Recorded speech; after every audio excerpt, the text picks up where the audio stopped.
once I got out of prison, all the things that I thought I was going to value, then all the things that I thought about, sex, more money, traveling, cars, whatever, all the stuff that I said to myself that I felt like I missed out on before, that I thought I was going to value, I didn't value.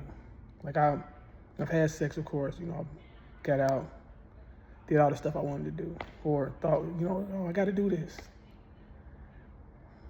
The thing that I come to realize that I valued over all of that, out of the women, out of, the money, out of, everything that I thought I was peace.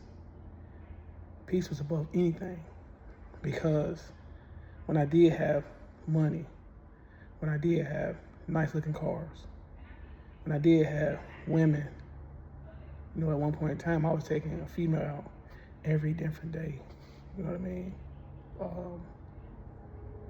My life was still chaotic. I still had a mindset like I couldn't sleep in anybody's house. I couldn't sleep.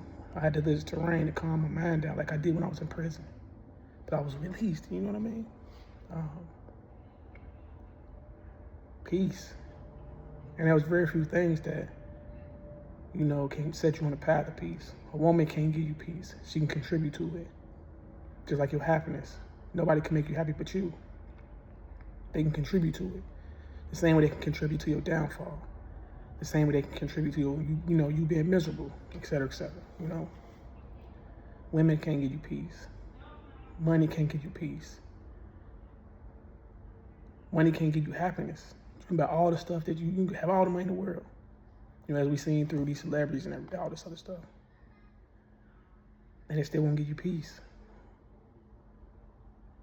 And it can contribute to it, and then that's how you use it, how you choose to use it. Because you can use the money in ways that can contribute to you being miserable and unhappy. Disrupt your peace. I come to learn that even after having that and dealing with the females and all of that what brought me peace was set me on the path to peace. And again, I know some of y'all don't want to hear this. God, like I had that. When you look at everything outside of God, like the money, the cars, the females and all that, you doing that for validation.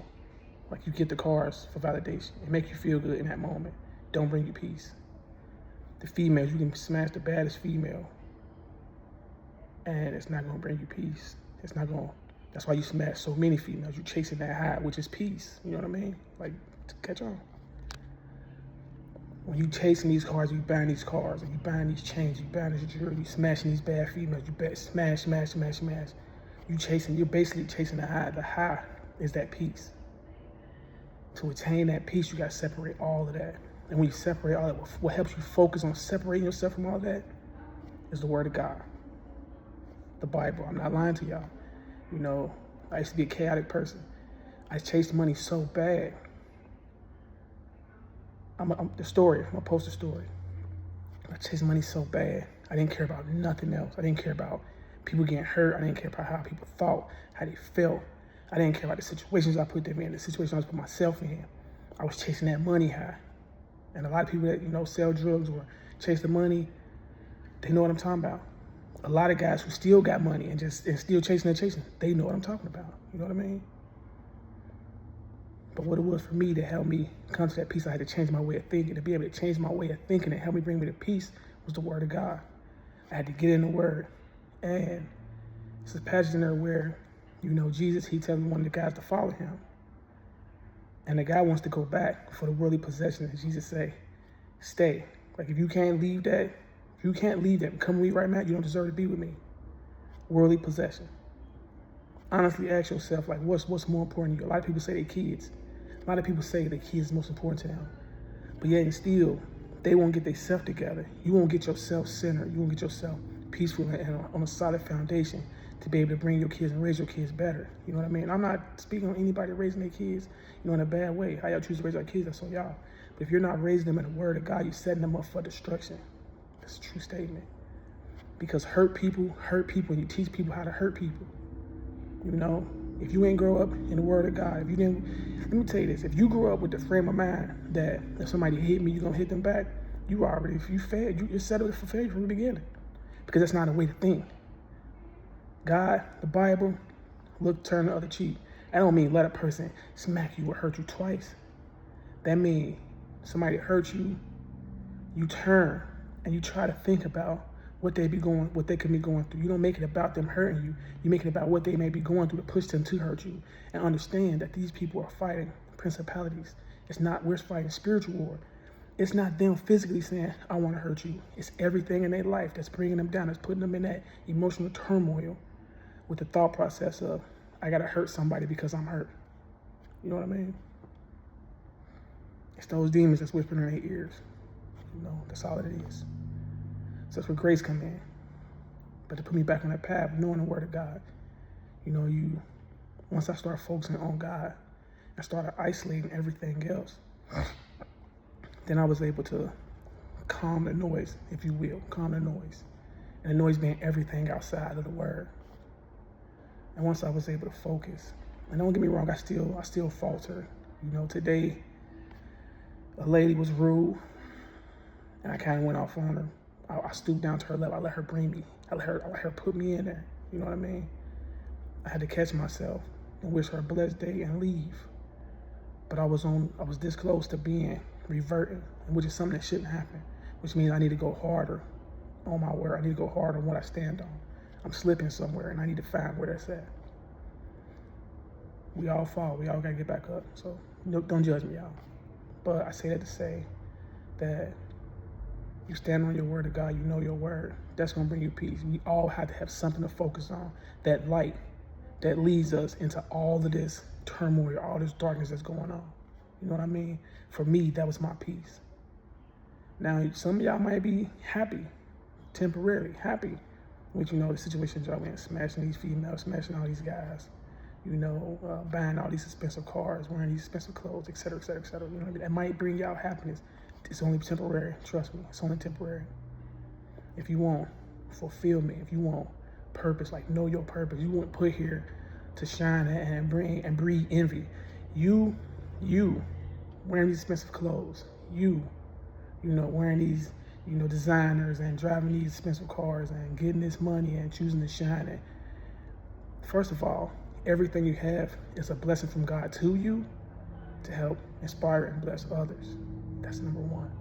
But number two, you're doing exactly what the enemy wants you to do. When you wear that and you shine it like that, you're inspiring envy. When you inspire envy, you are promoting this feeling in this person that's one thing to take it from you. Instead of letting them know, like, this is how I got it, I can show you how to get it, we can get it together, I'm gonna put you in a position where you can get it, et cetera, et cetera, et cetera. Everything we have is not ours.